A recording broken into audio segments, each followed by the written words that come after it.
You've done it for how many years on America's Got Talent? I've done it 15? for 14. 14 years. And it was really hard. That was the hardest thing.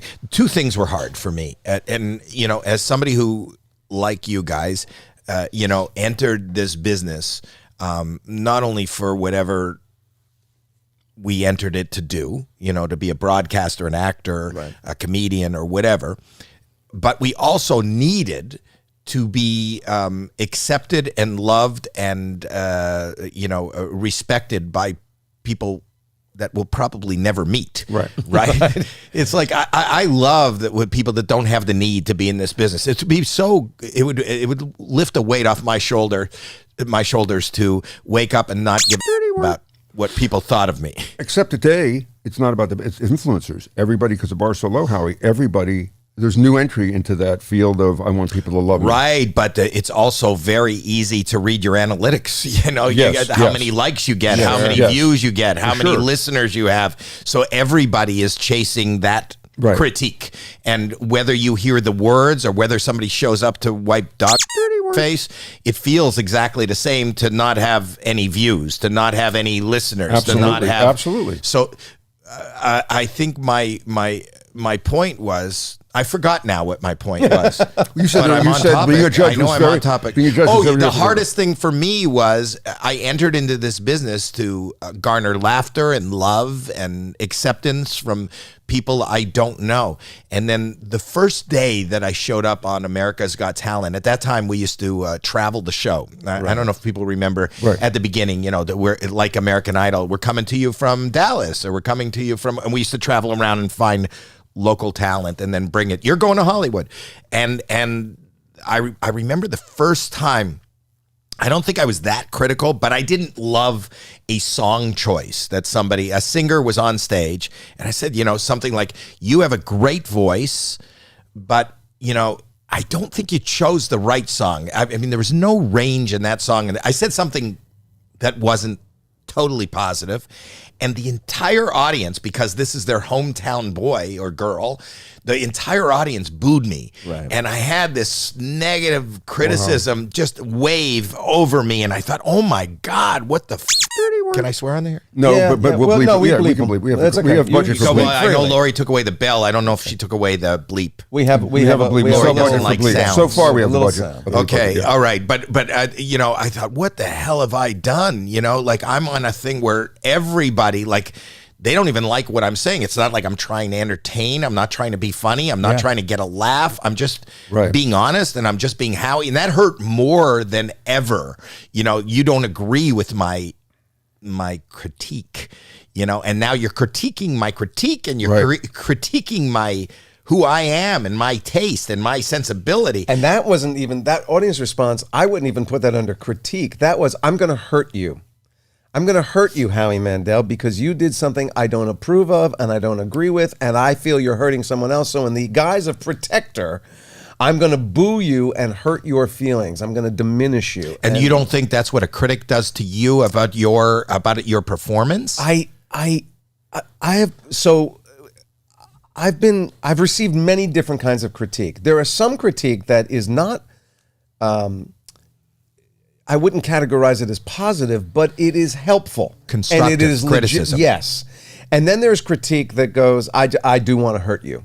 I feel that you need to be harmed. Well, it's destructive criticism. Diminished in some way. And that's why, as a judge on these shows, my empathy precedes my professionalism. Right. I am somebody who is on stage. I am somebody who is in front of an audience all the time.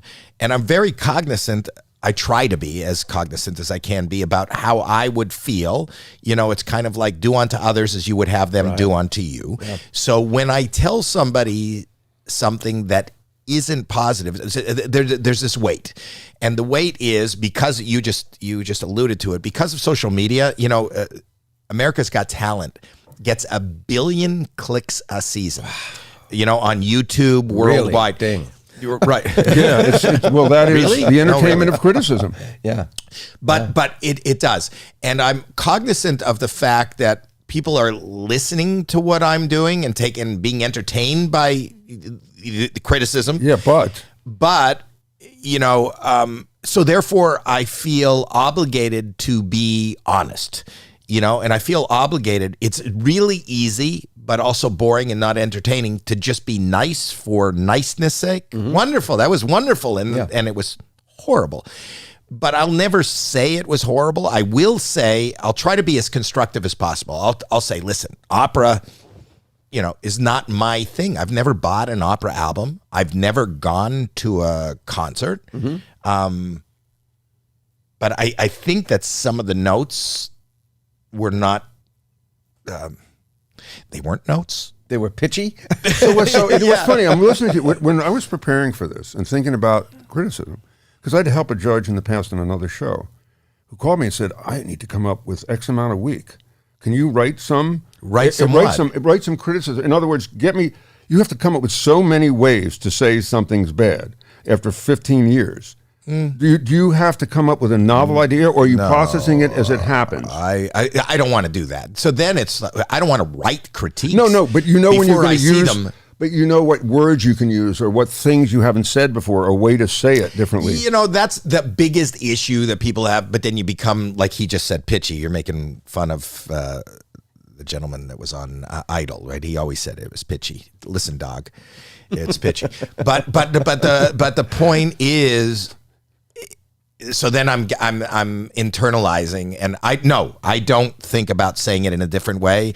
My whole goal on that show is to be a real human being and to be authentic in the moment. And even if I feel that I've repeated myself over and over, I say wow and I say amazing right. way too much. And when I listen to it, I go, oh my God, I'm just repeating that. But that's okay. That's my criticism, my self-criticism, which is the biggest critic in the world. I have a tough problem with myself. I'm my worst critic. I suffer from depression and anxiety and all these things because I am a critic living in a very sensitive body.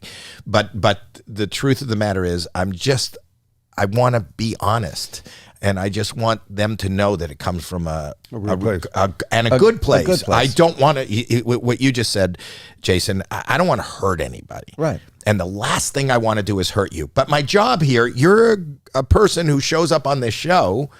You know that that's the game you're playing. It's like, I want to go play tennis, but I don't want anybody to hit a ball back to me.